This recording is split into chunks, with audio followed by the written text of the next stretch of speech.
네, 제가 간혹 가다가 제가 좀 그래도 괜찮은 사람이다, 내 백그라운드가 좀 좋은 사람이다 하는 것을 얘기할 때 어떤 얘기를 합니까? 아, 내가 오바마 대통령을 내가 안다고, 오바마 대통령이 나를 아는 사람이라고 저를 인정해 달라고 얘기하는 수가 있는 것이죠. 사실 하나님이 나를 아신다는 것은 하나님께서 나를 얼마나 귀하게 여기시고 존귀하게 여기신다는 사실을 말씀하고 있는 것이라는 것입니다. 그래서 여기서 다윗이 고백한 것처럼 하나님이 나를 아셨습니다 라고 그렇게 고백하는 것은 다윗이 계시 가운데 또는 믿음 가운데 자기 자신이 얼마나 하나님께 귀한 사람이고 존귀한 사람이라는 것을 알게 되었기 때문에 이 고백을 했다는 것이죠. 여러분, 정말 이런 고백을 할 수 있는 우리 한 사람 한 사람을 되셔야 한다고 하나님의 마음이 그렇다고 말씀하십니다. 우리가 비록 죄를 짓지만 우리가 예수 그리스도 안에서 의인이기 때문에 우리가 간혹 죄를 짓고 잘못할 수가 있지만 하나님이 아실 때는 처음부터 끝까지 우리를 의인으로 알고 계시고 우리를 하나님이 아신다고 말씀하시면서 너는 정말 나에게 존귀한 자이고 너는 정말 귀한 사람이고 하는 그런 말씀을 우리에게 하고 계신 것을 우리가 기억할 필요가 있다는 것이에요. 우리는 얼마나 가치 있는 자인가 생각해 보시죠. 하나님께서 저를 또는 여러분을 얼마나 가치 있게 보셨기 때문에 하나님의 독생자 아들이신 그 한 분이신 예수 그리스도를 우리를 위해서 십자가에 달리게 하시고 그 목숨으로 우리의 죄값을 치르신, 그래서 우리의 생명을 다시 사주신 그분이 하나님이시죠. 그만큼 우리가 가치 있다고 말씀하시는 것입니다. 주님의 생명을 우리를 위해서, 나는 비록 나 자신에 대해서 가치가 없고 정말 한심하고 연약하고 죄 짓는 잘못된 삶이라고 생각하지만 하나님께서는 나를 그렇게 존귀하게 보시면서 나를 위해서 예수 그리스도를 희생시키시는 그런 하나님의 사랑인 것을 우리가 기억할 필요가 있는 것을 말씀하고 계신 것입니다. 그래서 하나님께서는 우리를 아셨다고 말씀하십니다. 내가 존귀한 자라고, 여러분이 존귀한 자인 것을 말씀하고 계신다는 것이죠. 두 번째로 5절에 보면 내게 주께서 안수하셨나이다 라는 그런 고백을 하고 있어요. 여러분, 안수한다는 것은 어떤 사람이 가지고 있는 것을 남에게 전수해 주는 것이 안수한다 하는 그런 의미를 가지고 있는 것입니다. 또는 쉽게 얘기하자면 기름 부으신다, 하나님께서 때로는 우리에게 기름 부으신다 하는 그런 표현을 쓰시죠. 우리가 캠프에서도 나눴지만 기름을 부을 때는 하나님께서 우리를 어떤 특별한 하나님이 따로 시키시는, 불러 세우시는 그런 일을 위해서 우리를 불러주시는 것을 의미한다는 것이죠. 그래서 기름 부으시고 안수한다는 것은 하나님께서 우리를 세우시고 우리를 어떤 콜링을, 우리를 부르신 가운데 우리를 이끄신다는 것을 다윗이 고백하고 있었던 것이에요. 어쩌면 다윗은 이 말씀 가운데서 자기가 양의 우리에서 목동으로 어린 나이에 양의 우리에서 양을 치는 하찮은 그런 직업을 가지고 있었던, 어쩌면 아무도 알아주지 않았던, 그래서 아버지까지도 그 사무엘 선지자가 아버지와 그 다른 아들 7에게 와서 이스라엘 왕을 세우고자 왕을 찾고 있을 때에 아무도 그 아버지조차도 다윗을 생각하지도 않고 있었던 그런, 어쩌면 세상적으로나 사람에게는 어쩌면 부족한 사람이고 어쩌면 인정받지 못하는 버림받은 그런 사람이었지만 하나님께서 그를 양의 우리에서 취하셔서 이스라엘의 왕으로 택하신 그 부분을 생각하면서 이 말씀을 기억해 주시는 거였어요. 다윗은 내게 안수하셨나이다, 이 지식이 내게 너무 기이하니 높아서 내가 능히 미치지 못하나이다. 무슨 말입니까? 자기는 기껏해야 양을 치는 그런 목동 소년이었는데 하나님이 나 같은 비천한 자를, 나같이 자격 없는 자를 이스라엘의 왕으로 세우셨다니 너무나도 방송하고 너무나도 감사하고 너무나도 그 은혜가 넘치는 그 마음을 표현하고 있는 것입니다. 이 지식이 내게 너무 기이하고 넘쳐서 내가 능히 미치지 못하겠습니다, 감당하지 못하겠습니다 라고 얘기하고 있는 것이라는 것이죠. 이 말씀을 통해서 하나님이 무엇을 말씀하시는 것입니까? 하나님이 나를 아신다는 사실을 아는 사람, 하나님이 나를 아신다는 그 지식을 가지고 있는 사람에게 하나님이 약속하시는 것이에요. 하나님이 내가 너를 부르겠다, 내가 너를 나의 증인으로 나의 종으로 세우겠다 하면서 우리를 콜링 가운데, 부르신 가운데 이끄신다고 약속하는 것이 바로 이 말씀 가운데 있는 것이라는 것이죠. 그래서 우리는 어떻게 해서라도 하나님이 나를 아신다는 사실을 알 필요가 있어요. 하나님께 여쭤보고 계시를 받을 필요가 있습니다. 또 그 말씀에 대해서 믿음을 가질 필요가 있다는 것이죠. 왜냐하면 하나님이 나를 아시는 자만, 안다는 사실을 아는 자에게 하나님께서 우리를 안수하시고 우리에게 기름 부으셔서 하나님이 따로 시키시는 일을 위하여 따로 불러 세우실 것을 약속하고 있는 것이라는 것이죠. 세 번째로 다윗이 고백합니다. 음부에 내 자리를 펼치라도 거기 계시니이다.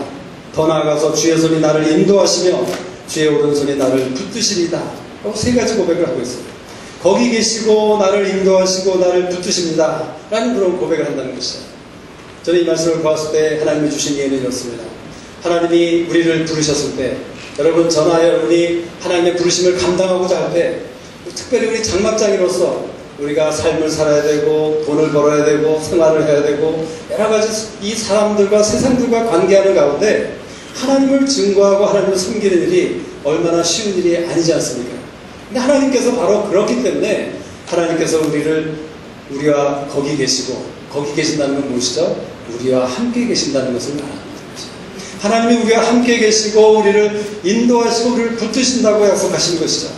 그래서 하나님이 나에게 주신 부르심이나 여러분에게 주신 그 어떤 부르심도 우리는 비록 부족하고 힘이 없고 능력이 없지만 우리 스스로는 아무것도 할 수 없는 자이지만 하나님께서 나와 함께 계심으로, 나를 인도하심으로, 나를 붙드심으로 그 일을 반드시 감당할 수 있도록 우리를 함께 해주시고 축복하시겠다는 약속의 말씀이라는 것이죠.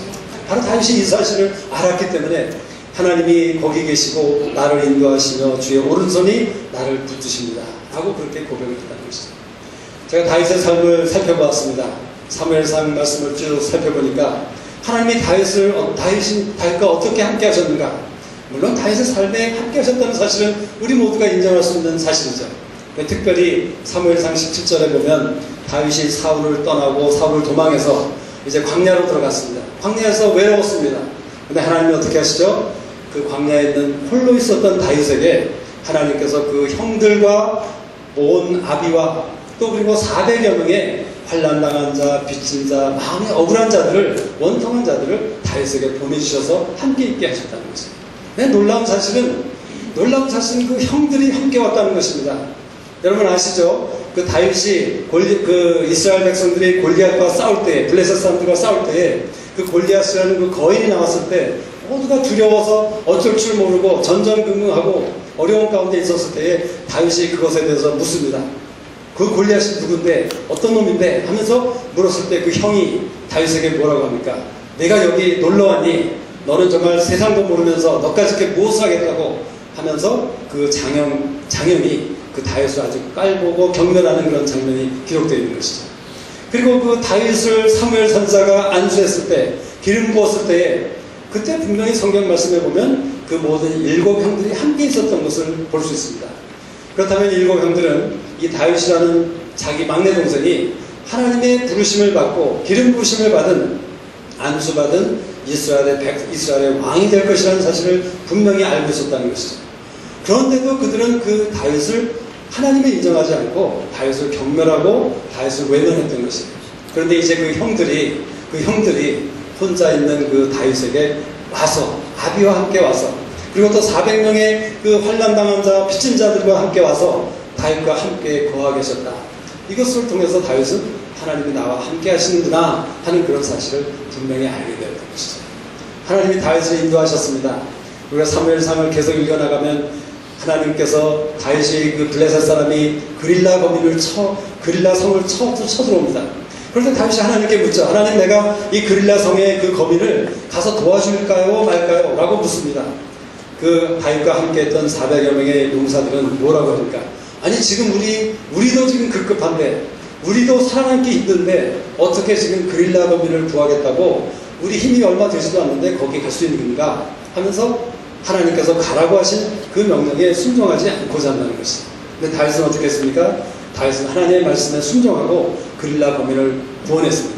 근데 정말 억울하게도, 원통하게도 그 그릴라 거민이 사울의 편에 서서 오히려 사울을 넘기려고 했던 그런 사건이 계속되면서 다윗은 그릴라 거민을 떠나서 또 도망갈 수밖에 없는 그런 상황으로 간 것이죠. 근데 하나님께서 그 사무엘상 마지막 절, 그 18장 그 마지막 절을 보면 하나님께서 다윗으로 하여금 사울의 손에 빠지지 않게 인도하셨더라 라는 말씀이 기록되어 있다는 것입니다.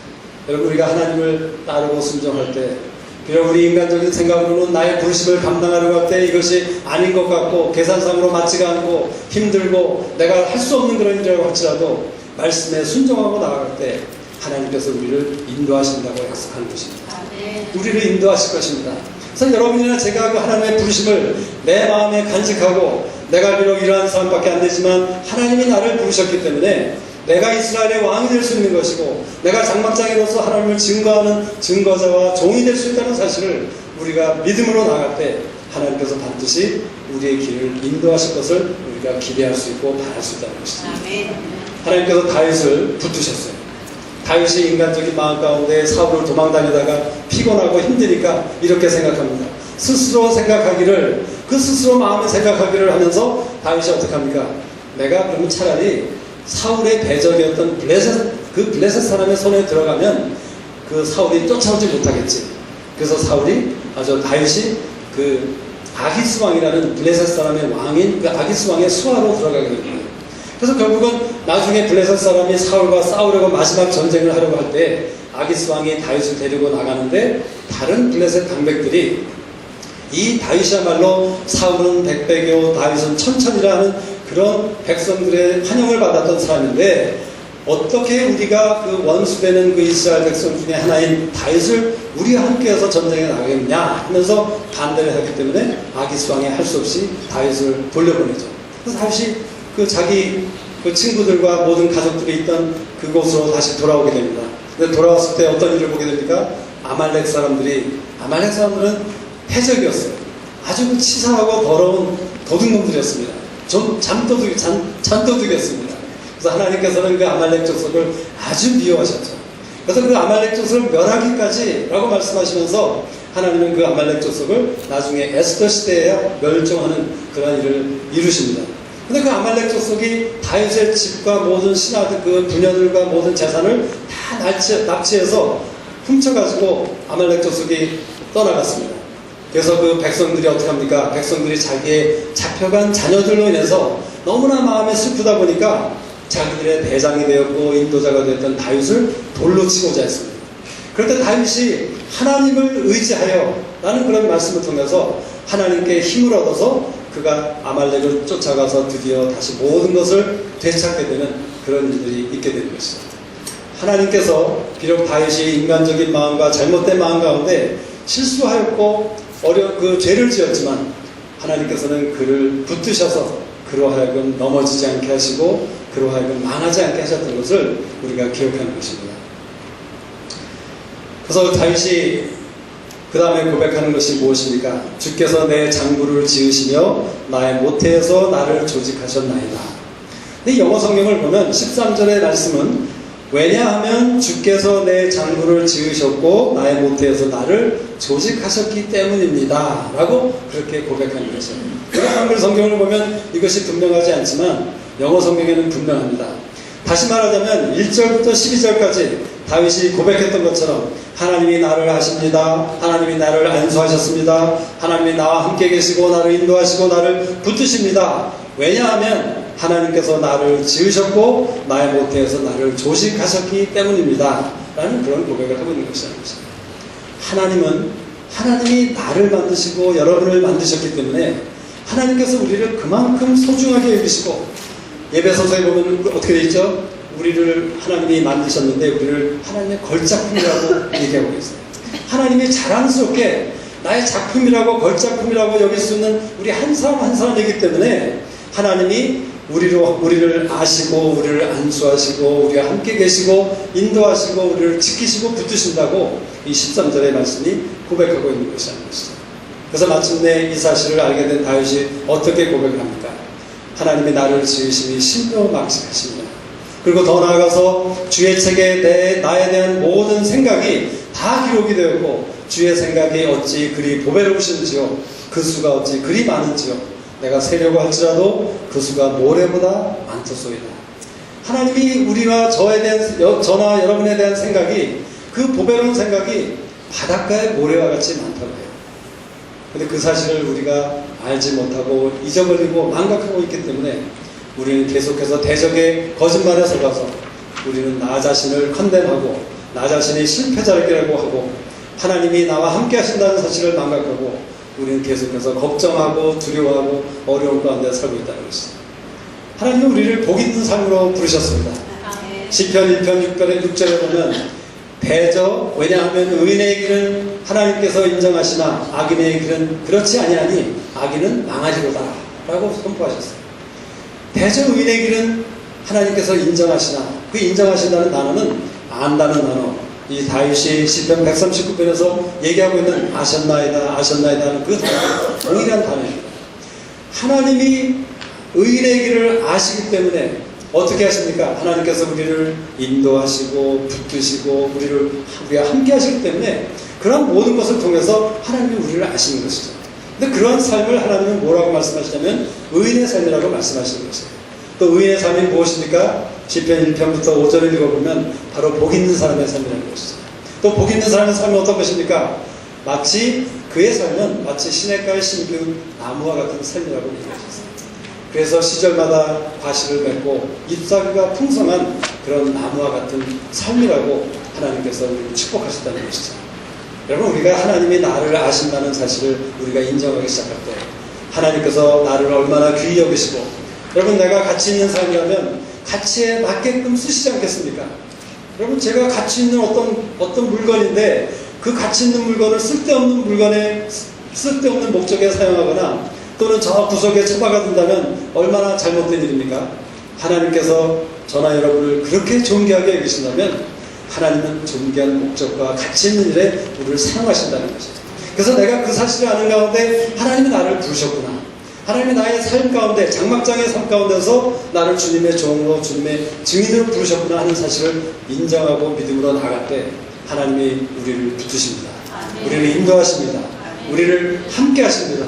그래서 우리의 삶이 그 시냇가에 심기운 나무처럼 그 과실을 맺게 되고 성창한 그 그늘을 만들어주는 잎사귀가 풍성한 그런 나무의 삶으로 우리를 축복하시겠다고 말씀하시는 것이죠. 근데 무엇이 중요한 것입니까? 복 있는 사람은 어떤 사람이죠? 오직 여호와의 율법을 즐거워하며 주야로 그 율법을 묵상하는 자로다. 이것이 열쇠입니다. 이것이 열쇠이고 조건이에요. 하나님이 우리에게 구하시는 단 한 가지 조건이 있다면 하나님의 말씀을 즐거워하고 하나님의 말씀을 주야로 묵상하는 자의 삶이 될 것을 우리에게 축복하시고 우리를 그렇게 격려하고 계신 것입니다. 정말 여러분이나 저나 하나님 앞에 그런 삶을 살기를 원하신다면, 저는 이런 소원이 없는 분은 아무도 안 계시더라고 생각합니다. 그렇죠? 그런 소원이 없으신 분은 뭐 나가셔도 좋을 것 같아요. 아마 그런 분은 한 분도 안 계실 것이에요. 근데 문제는 무엇이죠? 우리가 주야로 하나님의 말씀을 묵상하고 하나님의 말씀을 즐거워하는 삶이 왜 그렇게 힘든 건지, 왜 그렇게 어려운 것 같은지. 그런데 하나님이 놀라운 말씀하셨어요. 신명기서에 보면 내가 너희에게 명하는 이 모든 것들이 절대로 어려운 것이 아니라고 말씀하세요. 절대로 언리처블한 것이 아니라고 말씀하세요. 이것이 바로 우리의 마음에 있고 우리의 입에 있다고 말씀하셨어요. 여러분이 정말 이것을 마음으로 믿고 작정하고 선포하는 가운데 하나님의 은혜를 구할 때 하나님께서 여러분을 인도하실 것입니다. 여러분을 붙드실 것이에요. 여러분이 실패하고 넘어지고 이제 더 이상 나는 말씀 앞에 나가지 못한다, 나는 더 이상 할 수 있는 자격이 없다, 나는 못하겠다, 상황이 안 된다, 소용없는 핑계입니다. 하나님께서 반드시 이루시기 위해서 우리를 안수하신 다음에 우리와 함께 하시고 우리를 인도하시고 붙드시기 때문에 우리는 절대로 실패라는 단어는 있을 수가 없는 것이에요. 잠깐은 실패할 수 있어요. 저도 무지하게 많이 실패했습니다. 그렇지만 실패하면 그 다음에 어떻게 하면 되죠? 다시 또 시작하면 되는 거예요. 또 제가 여러 번 실패했습니다. 다시 또 시작하면 되는 거예요. 그랬을 때 드디어 하나님께서 어떻게 하십니까? 나를 인도하시고 붙드시는 가운데 하나님이 그 일을 반드시 이루시는 그 일을 우리가 경험하게 될 것입니다. 그럴 때 여러분은 그때 그 찬영이 제가 얘기했던 거 참 기가 막힌 감사한 얘기였구나. 저에게 와서 한 통 내셔야 됩니다. 하나님께서 우리 모두를 정말 이 말씀 가운데 우리를 부르셨다는 사실을 기억하시고 우리가 정말 그런 삶으로 일어나서 우리가 정말 하나님의 아버지의 사랑을 안 사람으로서 적어도 그 정도만큼은 우리가 해야 하지 않겠습니까? 내일부터 시작입니다. 여러분을 축복합니다. 감사합니다. 잠깐 기도하겠습니다. 하나님, 우리가 2박 3일 동안 너무나도 귀한 시간을 우리에게 허락해 주셨고, 그래서 이제는 우리의 장막장의 삶으로, 우리의 삶의 터전에서 주님을 증거하는 자로, 주님의 말씀을 선포하고 주님을 섬기는 자로 부르신 그 부르심을 인해서 다시 한번 감사를 드립니다. 하나님, 이 부르심은 어떤 특별한 사람이 아니라 바로 나를 위한 것임을 이 시간 믿음으로, 마음으로 또 입술로 고백하고 믿습니다. 주님, 우리를 도와주시옵소서. 그래서 우리와 함께 해주시고 우리를 인도해 주시고 우리를 붙드셔서 정말 하나님이 원하시는 그런 삶을 사는 귀한 제자로, 주님의 종으로, 또 주님을 증거하는 자로, 시냇가의 신기한 나무와 같이 형통한 자로 우리 모두를 축복하여 주시옵소서. 감사하며 예수 그리스도의 이름으로 기도드립니다.